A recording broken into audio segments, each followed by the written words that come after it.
Moltes gràcies a tothom per ser aquí en un nou esdeveniment d'aquesta edició de CEFER Barcelona. Edició online, com crec que alguns dels que ja us heu connectat a altres sessions ja heu pogut veure el funcionament d'aquest any i tota la situació en la qual ens trobem.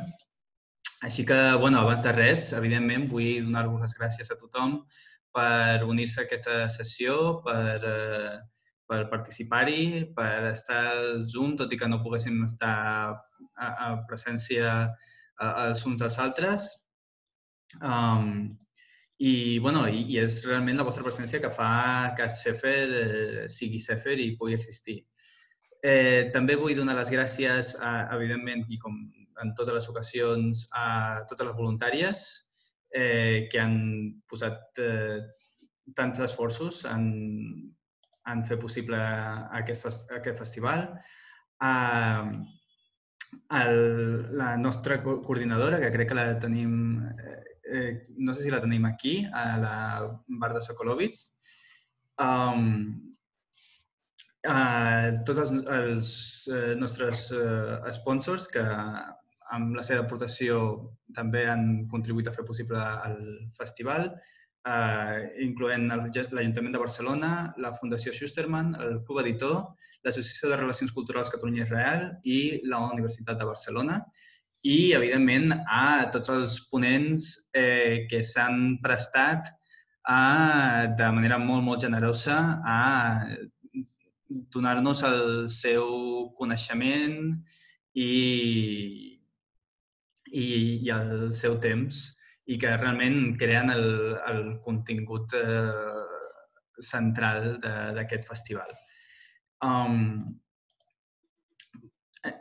Abans de res, també vull agrair a tota la gent que fa no només CEFER, però que fa que Mosaic, la nostra associació, també tiri endavant. Per a aquelles persones que no ens conegueu, som una associació sense ànim de lucre dedicada a promoure i visibilitzar la cultura jueva. Al llarg del temps hem estat creixent a poc la nostra comunitat de seguidors i de seguidores. I si és la primera vegada que sentiu parlar de nosaltres i la primera vegada que veniu a un dels nostres esdeveniments, estaríem encantats de comptar amb vosaltres a la nostra petita família. Així que al llarg de la conferència posaré uns enllaços al xat a través dels quals podeu apropar-vos a la nostra entitat. Dit tot això, i abans de passar a la conferència d'avui pròpiament dita, un par de detalls tècnics. Vull demanar a tothom que durant la sessió es mantingui amb el micròfon apagat i quant a la càmera, us convidem que la tingueu oberta, però no és necessari, així que com vosaltres vulgueu. I quant a preguntes, també us convidem a fer preguntes, tantes com vulgueu. Ens esperarem fins al final de la ponència. Us convidem a que les preguntes que tingueu les escriviu al xat, les podeu anar escrivint a mesura que us van venint i un cop acabada la ponència jo mateix transmetré totes les vostres preguntes als nostres ponents. Molt bé. Dit tot això, vull introduir a les dues persones que ens acompanyen aquest vespre.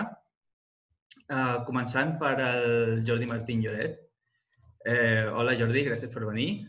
Hola, bon vespre. Jordi Martí Lloret és traductor literari de l'anglès i del francès al català i a l'espanyol. És llicenciat en traducció i interpretació per la Universitat Autònoma de Barcelona i té el diploma de postgrau en edició per l'Institut de Formació Contínua de la Universitat Pompeu Fabra. Des de 1999 es dedica professionalment a la traducció de narrativa i assaig. Ha traduït del francès obres d'Emmanuel Carrère, Philippe Claudel, Antoine Compagnon Mathias Sénard, Romain Gary, Laurent Godet, Akan Gundai, Eugène Ionesco, Mélisse de Carangal, Laurent Sexic, Joan Sfar i Boris Vian, entre d'altres. I d'una altra banda tenim a la Rosa Rey. Hola, Rosa. Hola. Novament, gràcies per acompanyar-nos. Rosa va estudiar Filologia i el postgrau en edició a la Universitat de Barcelona. Ha estat editora durant 3 anys de l'editorial de medicina Masson Doima i en 2007 s'incorpora al segell d'Angle Editorial. És directora editorial des de 2011. Angle Editorial és un segell independent que publica exclusivament en català ficció i no ficció d'autors nacionals i internacionals. Alguns dels autors publicats són Annie Ernaux, Julian Barnes, Maryse de Carangal, Marco Misiroli, Romain Gary, Ayobami Adebayo, Jenny Erpenbeck, John McGregor, Philippe Lançon, Rebecca Solnit i Robert McFarlane. Bé, i avui els nostres ponents ens parlaran del llibre recentment traduït pel Jordi, publicat per Angle Editorial, Dora Bruder, de Patrick Modiano. Així que, dit tot això, jo em retiro i us dono la paraula a les estrelles del vespre. Moltes gràcies. Molt bé, doncs moltes gràcies, Marcel. Moltes gràcies a Sefer, al festival. La veritat és que ara és un goig trobar un moment per trobar-nos de la manera que sigui física online i poder parlar una mica de cultura. I per al Jordi i per a mi també és important perquè és la primera vegada que parlem en públic i en directe sobre el que per nosaltres és una gran alegria, que és la publicació d'aquest llibre de Dora Bruder, de Patrick Modiano. El Marcel ja ha llegit els currículums de tots dos. Jo volia fer una mica presentació del Jordi com a traductor. Entre d'altres coses, ja heu sentit tot el seu currículum. Només dir que nosaltres també ens coneixem i col·laborem des de fa molts anys, tots dos plegats amb diferents autors i amb diferents traduccions, i que aquesta Dora Bruder és un projecte que tots dos des de l'inici estàvem molt entusiasmats i que per fi ha arribat el dia. Era un llibre que en català no s'havia publicat mai, i que pensàvem una mica com fa referència al títol, Literatura contra l'oblit, el paradigma Dora Bruder. És a dir, que intentarem fer una conversa que contingui la realitat i l'ambició que té el títol d'aquesta conversa. I sense més, si us sembla, començaré per donar peu al Jordi a començar a parlar i a tenir aquesta conversa entre nosaltres a com comença aquest llibre, les primeres paraules d'aquest llibre. Fa 8 anys, en un diari vell, el París Soir del 31 de desembre de 1941, a la pàgina 3 vaig trobar una secció. D'ahir a avui. A sota hi vaig llegir. París.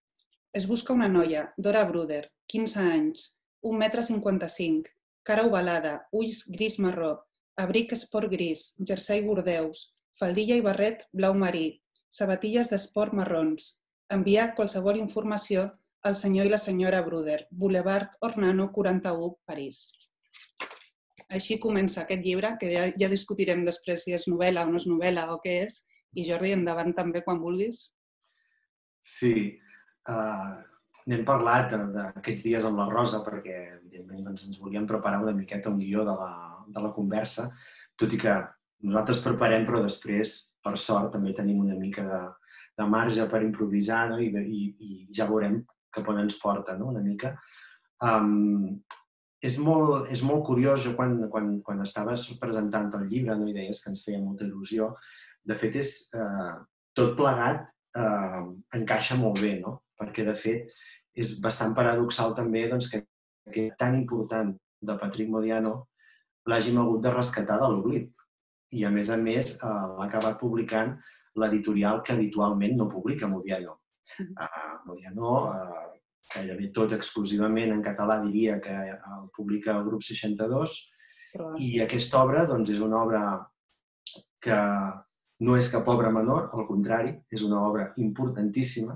Fins i tot hi ha crítics que diuen que és l'obra mestra o la gran obra mestra de Patrick Modiano, tot un premi Nobel, a més, i a més té el concurs i molts reconeixements, i han hagut de passar molts anys i arribar al 2020 per tenir finalment en català Dora Bruder, no?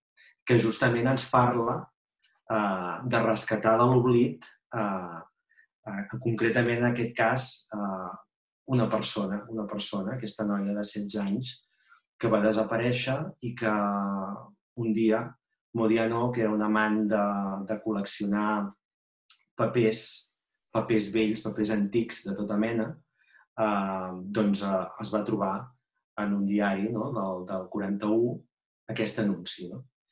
I esclar, és un anunci que en realitat ens està oferint un retrat gairebé telegràfic, tot i que són dades molt precises, perquè hi ha el color del jersei, les sabates que si són d'esport, etc., els cabells, la cara ovalada, etc.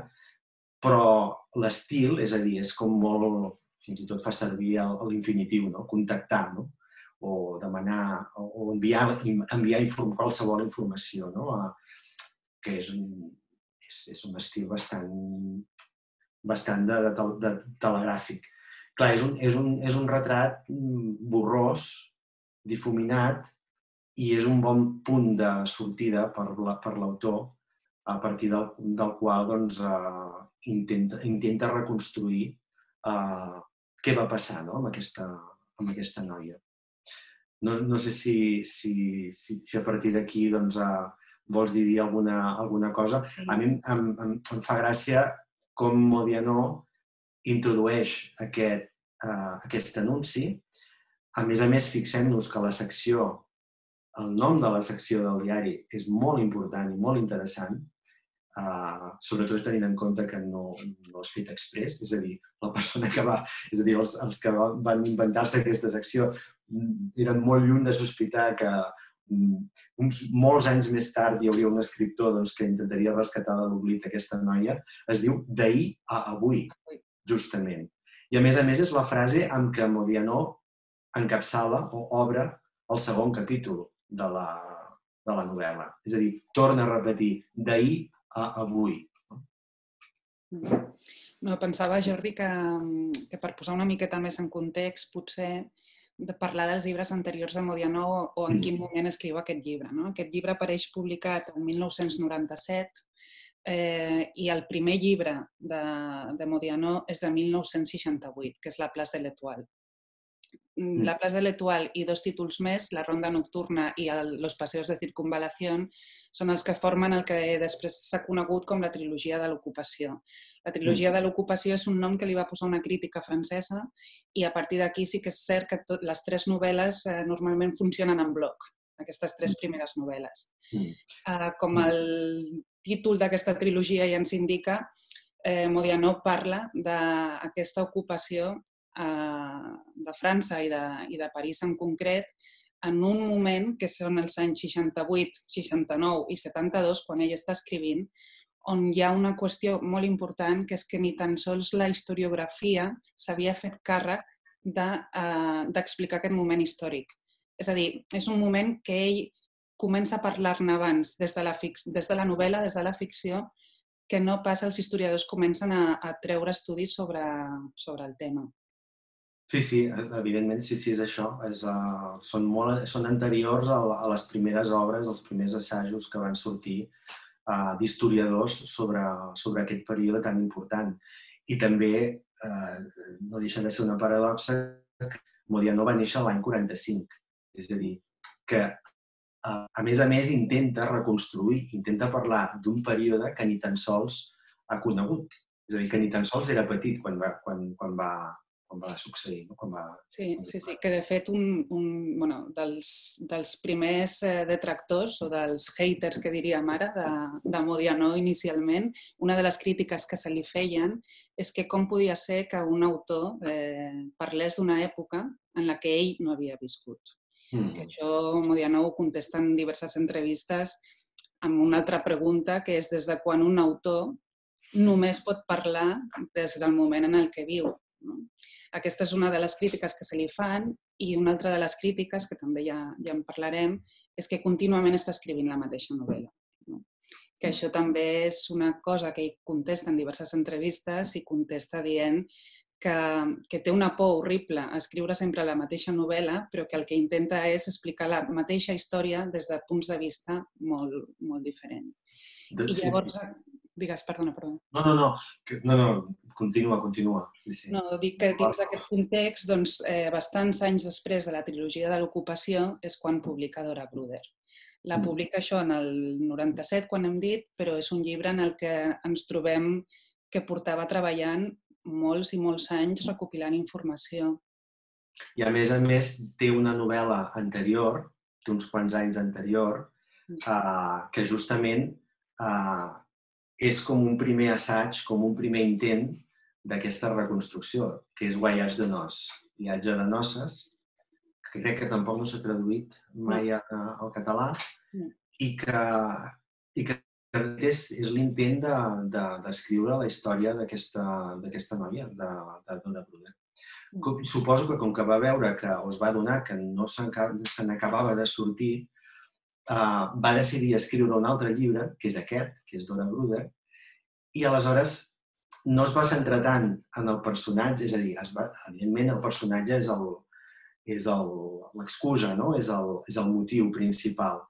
Però més enllà, aquesta novel·la té dues lectures. De fet, per una banda tenim la història del personatge, de la Dora Bruder, que és la que intenta reconstruir i no se n'acaba de sortir, i la que sí que jo crec que és la funció més reeixida d'aquest llibre és que és la història de la seva recerca, de la investigació del Modiano, escriptor i narrador, i cap on el porta aquesta investigació, perquè va molt més enllà, no?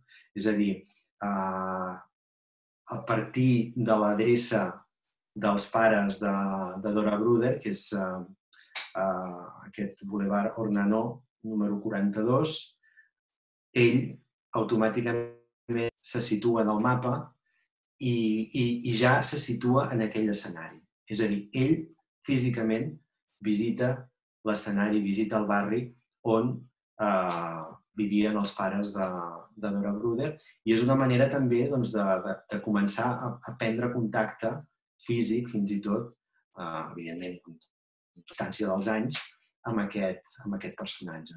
Perquè aquí hi ha una cosa important que no sé si hem comentat, que és que aquest barri, el mateix barri, és el barri de la infància de Modiano. Exacte.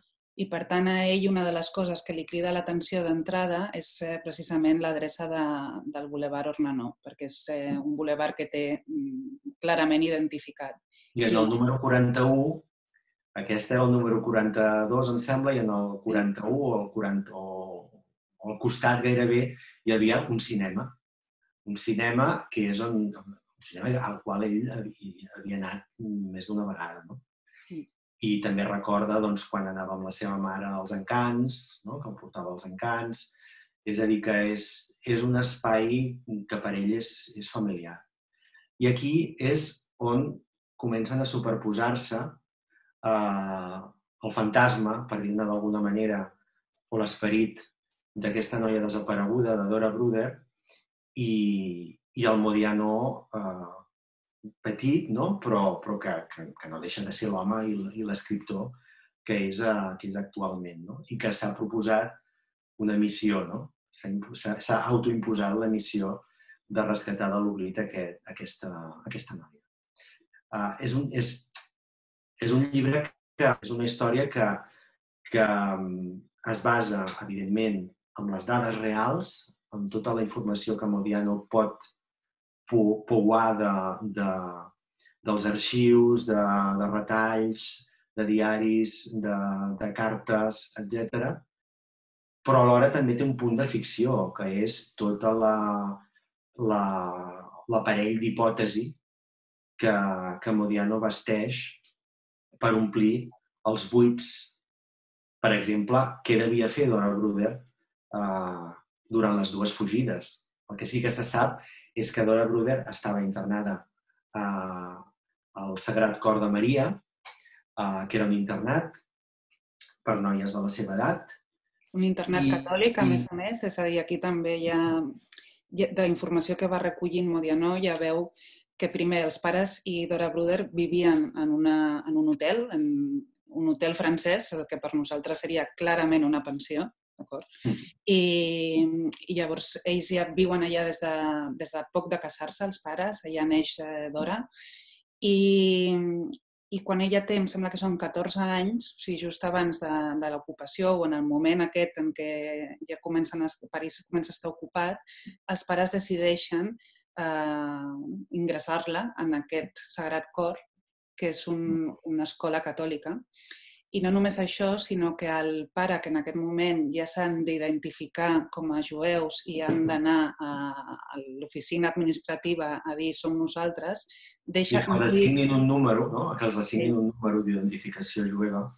Deixen de banda, és a dir, no inscriuen la filla, d'acord? S'inscriuen ells dos, però de la filla no diuen res, suposem, i Modiano suposa, intentant evitar que la tinguin fitxada.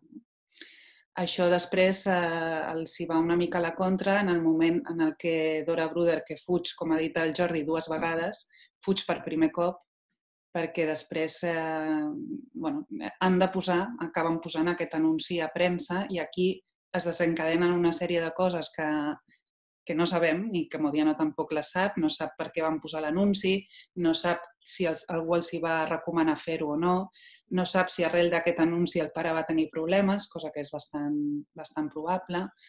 Aquí és on comença aquesta part de reconstrucció més ficcional, però sempre partint de la base de la realitat del barri i de les petites coses que ell acaba trobant. Aquí hi ha un altre punt en comú entre el personatge reconstruït per l'autor i el mateix autor. I és que l'autor sap perfectament què és escapar-se d'un internat, perquè ell també s'havia escapat d'un internat l'any 60 concretament, a l'internat sense que la situació evidentment fos la mateixa. De fet, en un passatge molt bonic del llibre explica que aquell hivern en què ell es va escapar del seu internat no tenia res a veure amb l'hivern cru i sinistre d'aquell any 1941 a París i sota l'ocupació. Sí, això que explica el Jordi, clar, ell va teixint al llarg de tot el llibre la investigació de Dora Bruder amb els records propis i també amb la investigació respecte a la seva pròpia família. El pare de Modiano és una figura molt central en aquest llibre i jo diria que en la majoria de llibres. I aquí és on entra també la qüestió de la riquesa que deia el Jordi de tots els plànols que es van superposant, perquè no només és la recerca de Dora Bruder, sinó que és la recerca del pare. I és la recerca del pare des d'un punt de vista d'un intent de reconciliació, no sé si tant amb la seva persona com amb la història familiar, no? Com d'esbrinar quina és la seva identitat i com s'ha construït ell a ell mateix. De fet, el pare apareix de seguida també a la novel·la. Sí. Apareix, de fet, en un context curiós, que és quan ell va buscar l'acte de naixement, la partida de naixement de Dora Bruder, i ha d'anar al registre civil. Llavors, després de diverses voltes per aquest edifici bastant inhòspit on no acaba de trobar on pot adreçar-se, i aquí hi ha el funcionari, que no sé si ho volies comentar, Jordi, perquè en el registre civil es troba amb aquest funcionari que no li pot donar la partida de naixement. I Modiano diu una frase que també és bastant colpidora i que és bastant definitòria de com veu ell aquest moment de... aquests funcionaris, no? La definició que fa. Sí, de fet... Pàgina 15. No sé si la tens. Pàgina 15, sí. De fet, la missió que es marca Modiano és rescatar de l'oblit aquesta noia. Hi ha una de les ressenyes que va sortir, que es va publicar quan feia poc que s'havia publicat el llibre, la trobo molt interessant. És la ressenya que va aparèixer al diari Le Monde Livre, justament al suplement del diari Le Monde, que era de Pierre Lepap, i deia que Dora Bruder, tal com hem dit abans, és el relat d'una investigació. en el qual Modiano s'hi reivindica com a guardià de la memòria. Aquesta és la seva funció. Llavors, per fer això, és a dir, per guardar aquesta memòria, ha de vèncer un gegant col·lectiu. I quin és aquest gegant col·lectiu? Els guardians de l'oblit. Per tant, aquest crític diu Dora Bruder és també el relat, a vegades al·lucinant, d'un combat desigual. El d'un home sol, un escriptor, contra la burocràcia de l'amnèsia. Crec que està molt ben trobada aquesta frase d'aquest crític, perquè realment en aquesta missió, en aquesta aventura de la investigació de Modiano per reconstruir i rescatar de l'oblit el personatge de Dora Bruder, que al final no és ben bé aquesta persona, aquest personatge. De fet, el que està rescatant de l'oblit és totes les persones que envoltaven Dora Bruder en aquella època de la persecució dels jueus. Llavors, en aquesta pàgina 15, justament, quan ella ha signat el formulari per demanar la partida de naixement i que es troba amb aquell funcionari que sembla que, evidentment, no pot donar la partida perquè no és família de la persona, diu, per un moment vaig pensar que el funcionari era un d'aquells sentinelles de l'oblit encarregats de mantenir un secret vergonyós i de prohibir a qui el volgués recuperar qualsevol rastre de l'existència d'algú.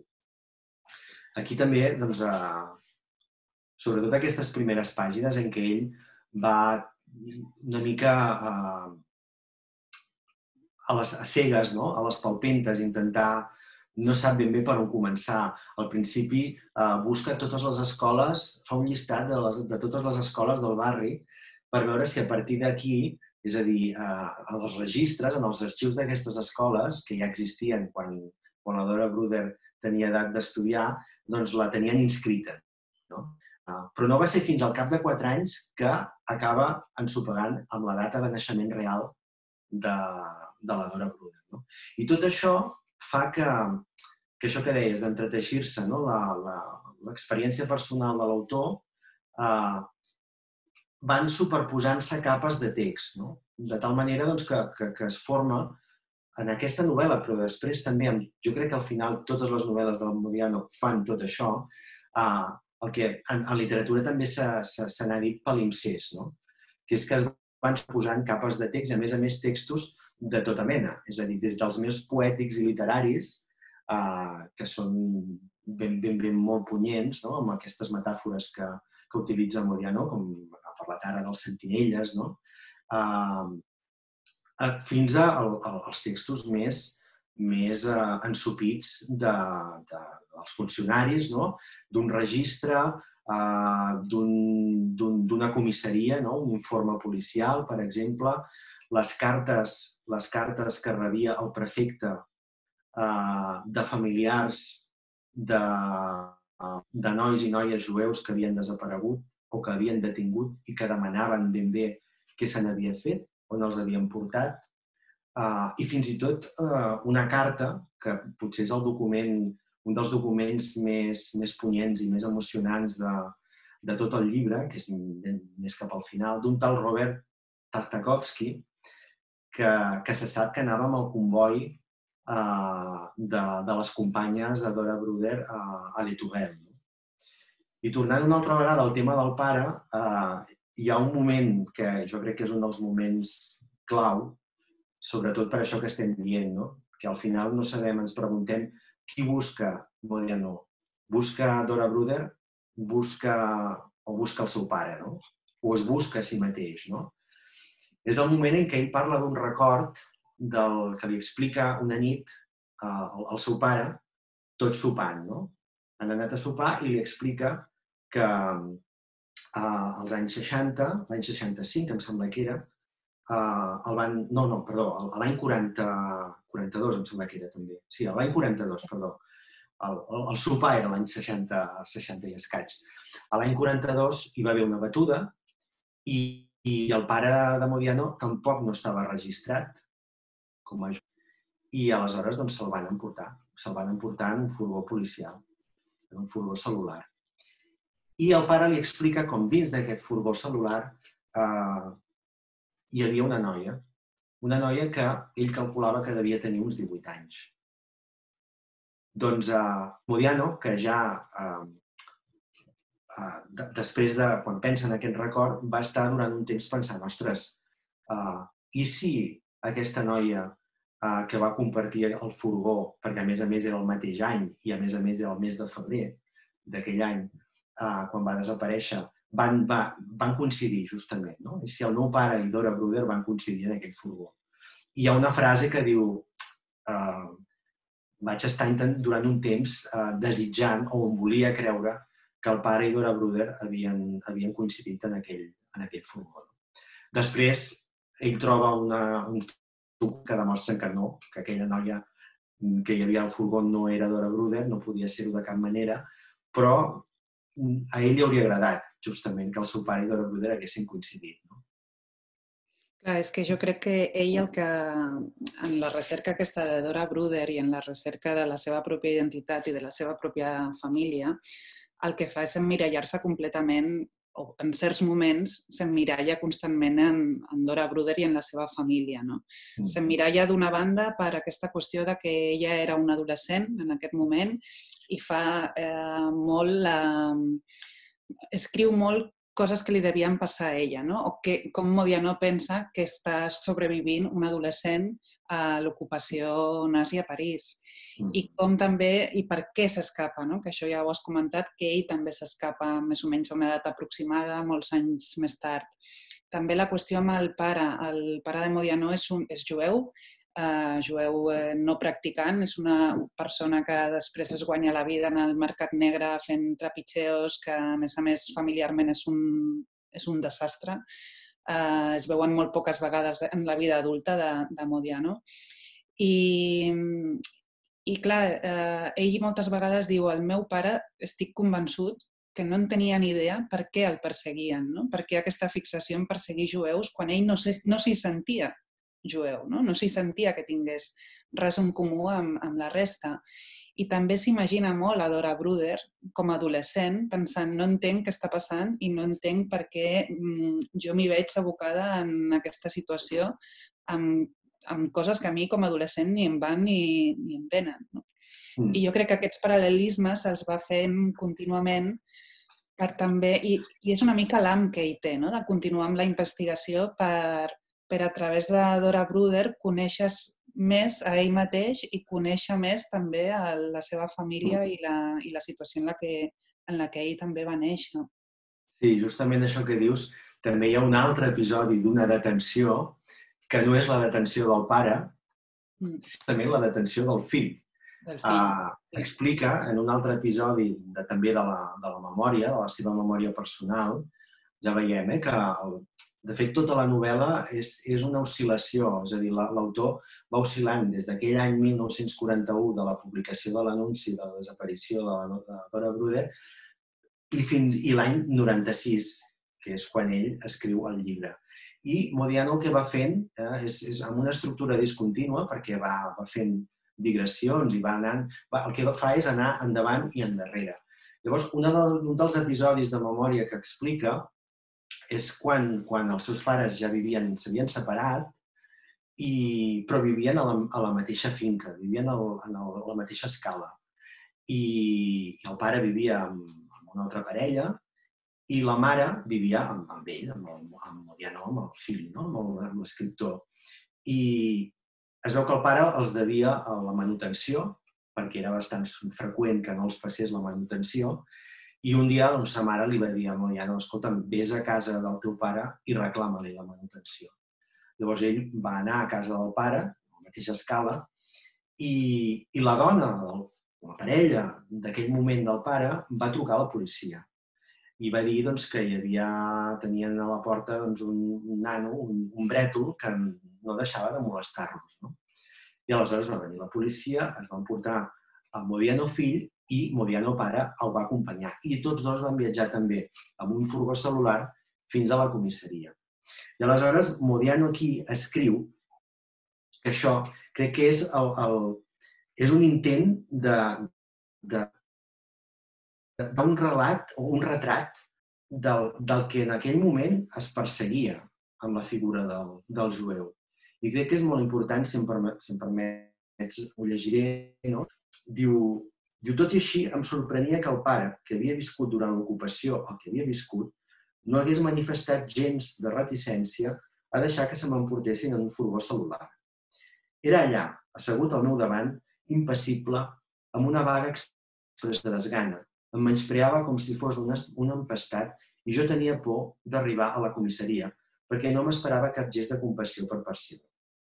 I això em semblava injust, sobretot perquè jo ja havia començat a escriure un llibre, el meu primer llibre, en què tractava el malestar que ell havia sentit durant l'ocupació.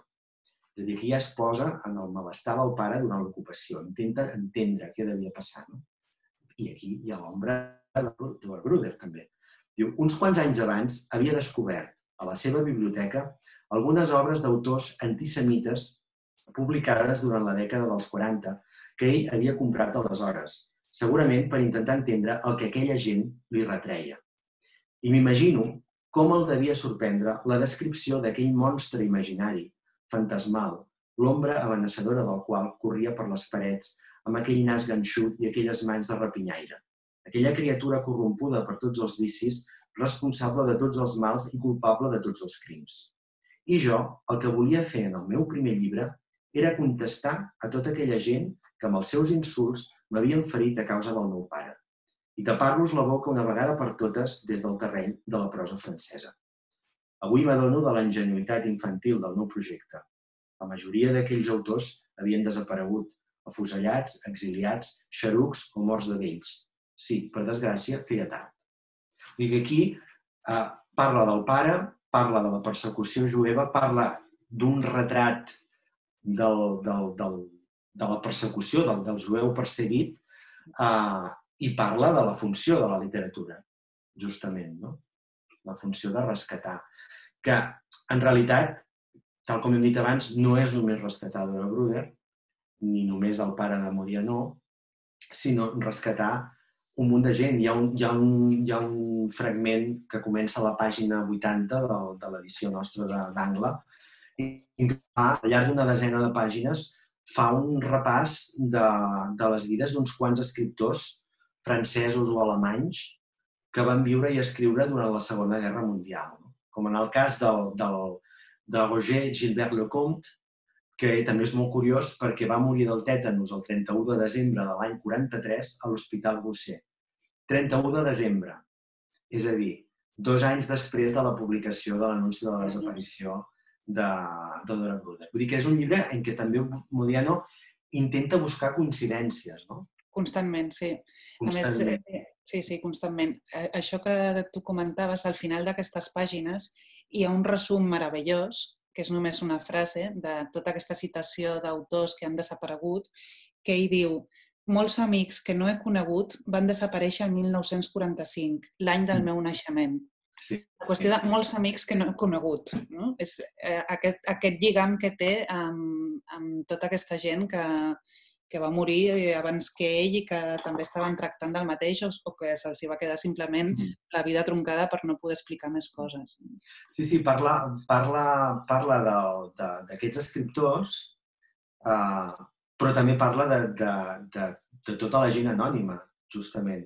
També hi ha un altre passatge que comença a la pàgina 102 en què fa una breu biografia, no?, de les noies que van ser companyes de Dora Bruder al primer camp de concentració on va anar a Les Tourelles. No? A més, amb noms i cognoms. Claudette Bloch, Josette Delimal, Tamara Isserlis, Ida Levin, una tal Hena, de la qual no en té el cognom, i Annette Zellman. No? Llavors, també reconstrueix breument aquestes vides. Sí. Hi ha una obsessió i una voluntat de tothom que passa expressar-lo en la pàgina, no? De que quedi constància de que han passat per allà i de que han patit això. Tingui més informació o tingui menys. Sí, i una de les coses jo crec que també fa que aquest llibre sigui un llibre extraordinari i molt especial i que costi d'acabar de decidir si realment és una novel·la o no ho és, o què és exactament, és que percebem, és a dir, Modiano ens transmet aquesta mena de neguit de la impossibilitat de reconstruir aquesta memòria realment. No? És a dir, som conscients en tot moment que no arribarem mai a saber exactament la veritat sobre Dora Bruder, no arribarem mai a saber per què es va escapar la primera vegada de l'internat ni per què es va escapar la segona. L'únic que sí que sabem és que consta en el registre del camp de concentració de Les Tourelles i que probablement va acabar en el comboi que la portava a Auschwitz. No? Sí, No us espanteu, no estem fent cap spoiler perquè, de fet, el llibre no és ben bé això. No, i la nota del comboi d'Auschwitz també la troba Modiano. Sí. O sigui, ell també troba la informació de que sí que està en aquell comboi cap a Auschwitz. És a dir, això, a més, és una de les coses que troba primer, però després va omplint la informació al mig. Ella i el pare. Sí, i això justament també em recorda, em porta a dir que a diferència de potser la gran majoria de llibres sobre la Shoah, tant d'autors francesos com d'arreu d'Europa, s'han centrat sempre, ara em ve al cap a Primo Levi, per exemple, no? S'han centrat bastant en l'experiència del camp de concentració, és a dir, en el durant. No? Però mentre que aquest és tot el contrari, és a dir, Modiano se centra en l'abans, en l'angoixa, en el neguit de la persecució. No? I això fa que també sigui un llibre bastant diferent, no? De la resta de llibres que parlen sobre aquest tema. No? Jordi, jo he de dir que sorprenentment són les 8 del vespre.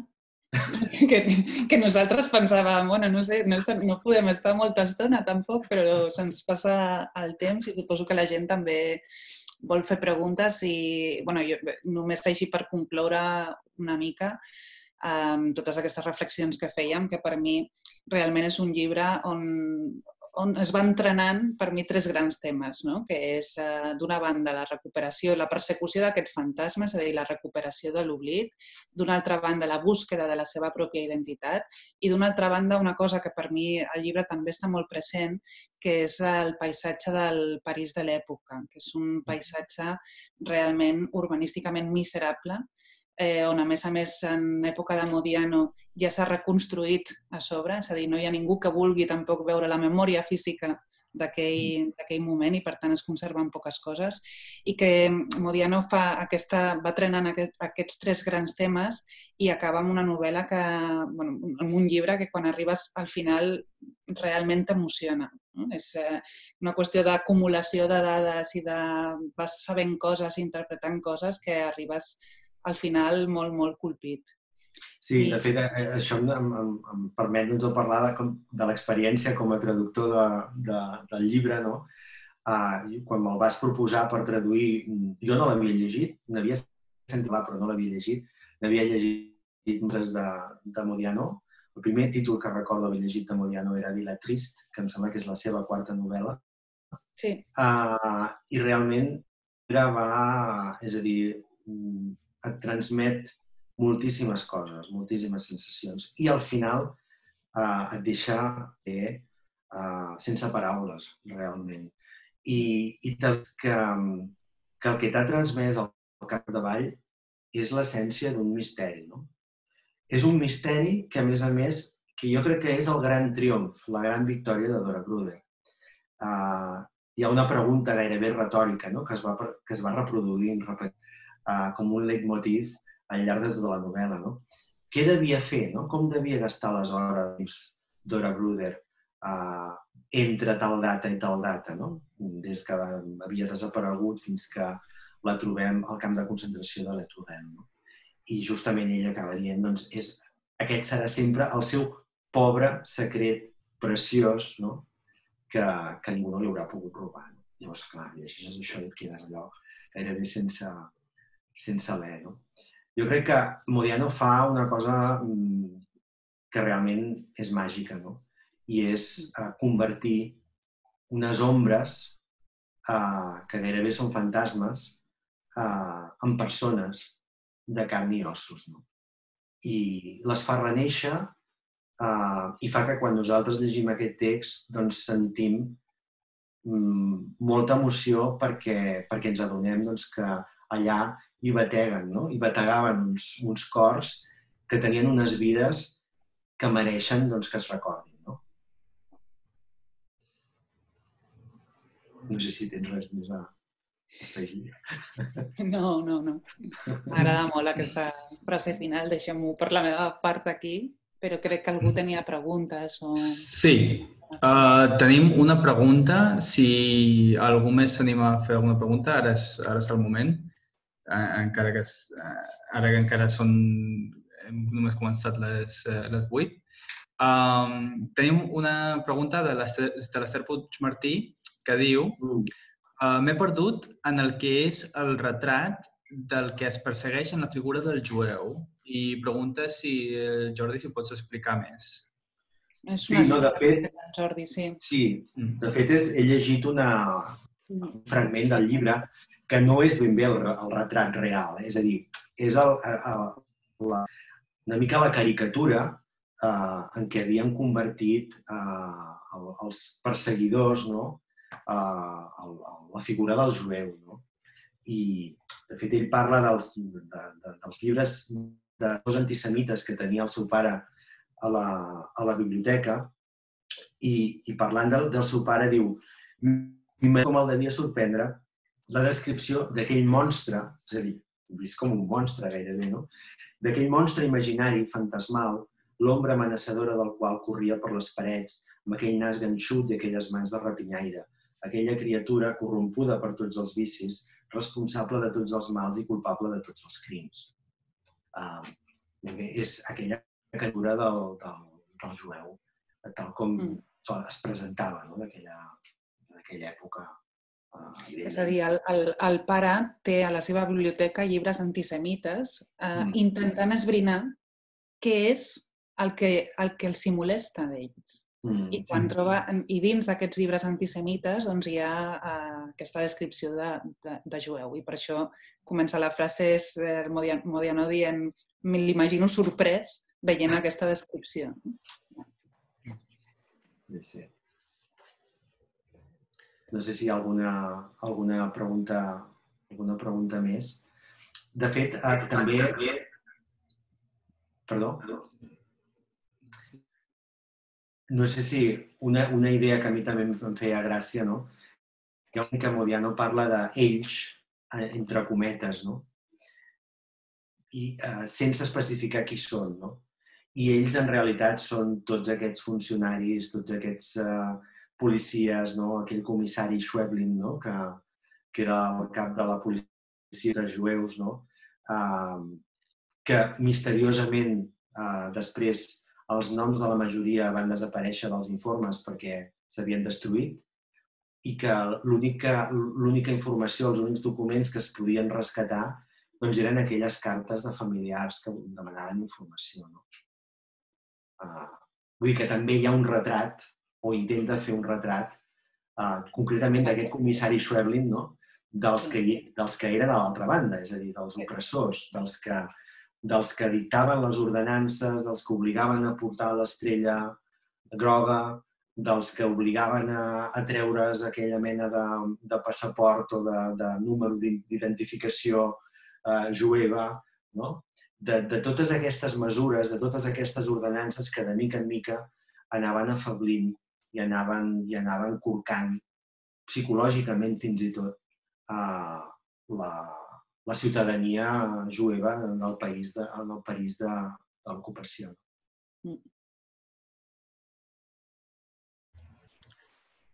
Teniu alguna pregunta més? No sé si hi ha més preguntes o...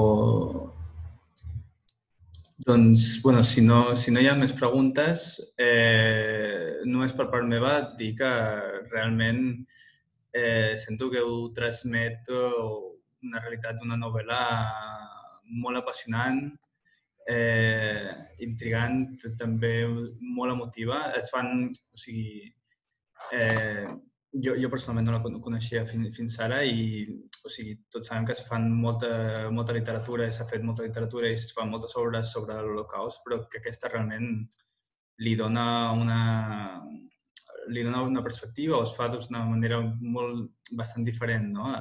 Tal com heu dit. Així que, bueno... Si em permets, una última... És que m'havia apuntat aquí uns versos de Primo Levi, de la seva obra A una hora incerta, que em sembla que lliguen molt com a colofó d'aquesta xerrada, que diuen així, són 6 versos, diu: no oblideu mai que això va passar. No ho oblideu. Graveu-vos al cor aquests mots.